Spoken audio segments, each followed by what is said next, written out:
তহা সিদ্দিকী নন, এবার ফুরফুরা শরীফে ঘাস ফুলের নতুন মুখ কাশেম সিদ্দিকী।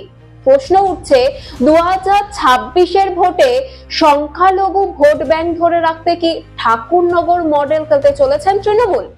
আর তহার পাশে নয়, মমতা এবার কাশেমকে বেছে নিচ্ছেন কেন? নমস্কার, আমি তনুশ্রী, আপনারা দেখছেন সময় 365। তিনি কাশেম সিদ্দিকী, ফুরফুরা শরীফের এক পরিচিত পীরজাদা। রাজনীতির মাঠে আসেন 2021-এ, যখন আব্বাস সিদ্দিকীর আইএসএফ কে সমর্থন এবং নওশাদ সিদ্দিকীর গ্রেপ্তারের প্রতিবাদে সরব হয়েছিলেন। তখন থেকেই নজরে আসেন এই ধর্মীয় নেতা পুরুষ। কিন্তু হঠাৎ কি এমন ঘটলো যে সেই কাশেম সিদ্দিকীকেই তৃণমূল কংগ্রেস রাজ্য সাধারণ সম্পাদক করলো? বিশ্লেষকরা বলছেন, সংখ্যালঘু সমাজে নতুন করে এক প্রভাবশালী মুখ তুলে আনতেই এই চমক। তহা সিদ্দিকীর প্রভাব কমছে আর সেই জায়গা পূরণ করতেই উঠে এলেন কাশেম। তহা ক্ষুব্ধ, বলছেন যে নবান্নকে একসময় চোর বলেছিলেন তিনি এখন মমতার পাশে। অভিযোগ, তহার ফুরফুরাকেও এবার মতুয়াদের মতো ভোটের উপকরণ বানাতে চাইছে তৃণমূল। কিন্তু পাল্টা কাশেমেরও তীক্ষ্ণ বাণ।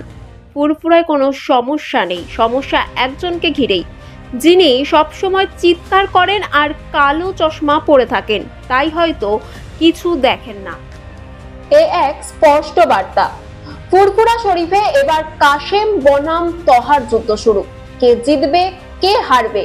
তৃণমূল কি নতুন ভরসায় সঠিক চাল খেলেছে, নাকি এই দ্বৈরথ আরো বিভাজন আনবে সংখ্যালঘু সমাজে?